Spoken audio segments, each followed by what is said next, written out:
67 million years ago, in a river floodplain that would one day become South Dakota, something enormous collapsed and did not get back up. That on its own isn't unusual. Almost every animal that has ever lived has died somewhere, at some point, in some forgotten place. What makes this one different is what happened before the collapse. Because when paleontologists finally excavated this skeleton in 1990, they didn't just find the largest, most complete Tyrannosaurus rex ever discovered. They found a body covered in old wounds, healed fractures, infected bone, torn tendons, a hole punched clean through the jaw by another predator's teeth. None of these injuries killed this animal. Every single one of them healed. Which means something that sounds almost impossible. This Tyrannosaurus rex should have died more than once and simply didn't.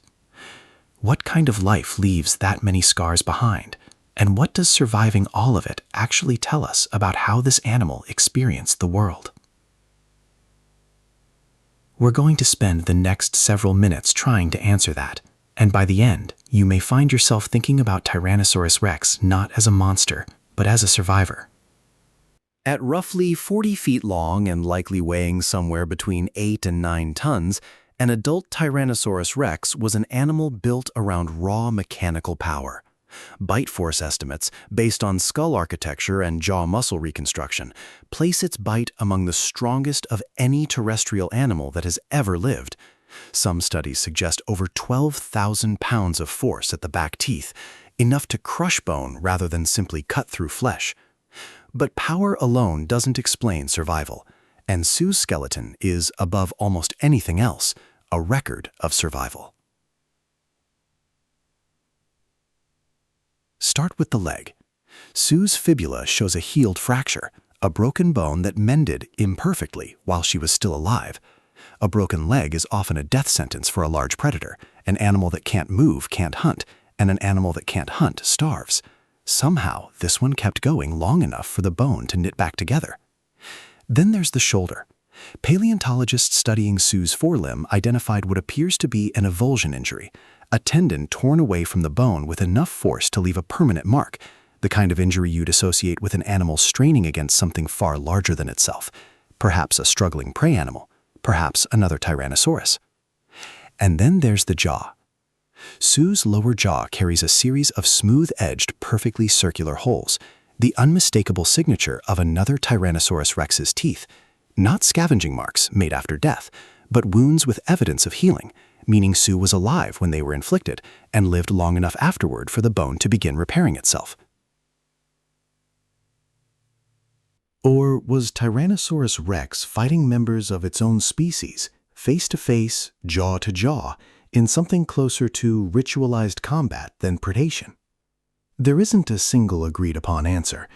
Some researchers point to similar facial bite patterns documented across multiple Tyrannosaurus specimens as evidence of a recurring, possibly intraspecific behavior, animals biting each other's faces during territorial disputes, competition for mates, or dominance contests, not unlike the scarred faces seen today in male lions or Komodo dragons. Others remain cautious, noting that a single predator with a bite this powerful didn't need another Tyrannosaurus to explain an accidental injury. Almost anything Sue hunted could, in the wrong moment, have caused comparable damage. What almost everyone agrees on is this: something bit Sue in the face hard enough to leave a permanent scar in bone, and Sue walked away from it. If you're finding this as strange and captivating as I do, an apex predator's life story written directly into its own skeleton, this is exactly the kind of investigation we'll keep pursuing.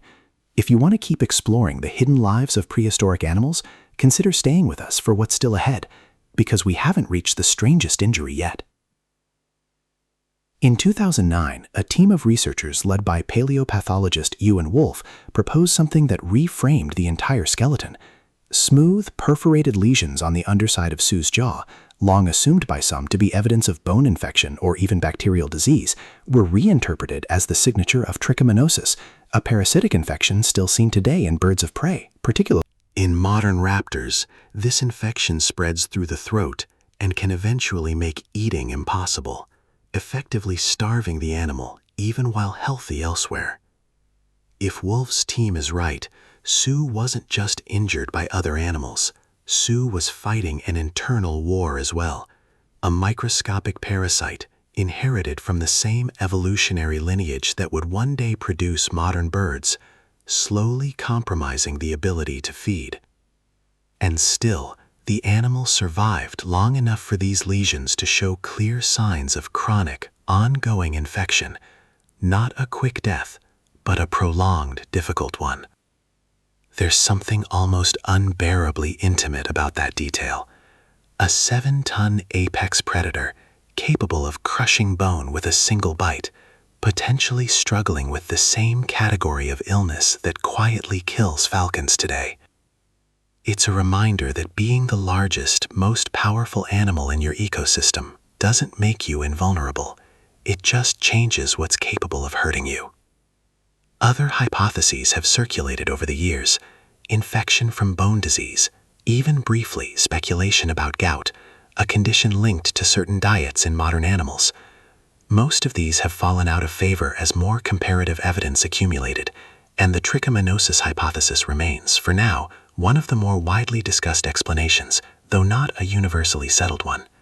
Paleopathology, the study of ancient disease and injury, is a field built on careful inference from limited evidence, and it's closer to an autobiography, written in bone, spanning what researchers estimated was somewhere around 28 years of life, remarkably old for a Tyrannosaurus rex, based on growth ring analysis of cross-sectioned bone, a technique similar to counting tree rings.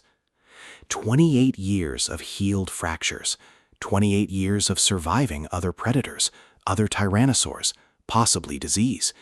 28 years in an ecosystem that offered no medicine, no safety, and no mercy for weakness. And that's what makes the title of this documentary feel less like a dramatic flourish and more like a literal description.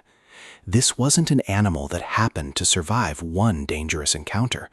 This was an animal that appears to have survived encounter after encounter after encounter, healing each time, adapting each time, continuing on. We still don't know exactly what finally killed Sue. Unlike the injuries we've discussed, there's no single fossilized wound scientists point to as the definitive cause of death. It's entirely possible that the accumulated toll of that final infection eventually did what predators, broken bones, and rival tyrannosaurs could not. Personally, I find that absence oddly fitting. We know so much about how this animal kept living, and comparatively little about how it stopped. Perhaps that's appropriate for a creature whose entire fossil record seems built around refusing to give up. The deeper paleontologists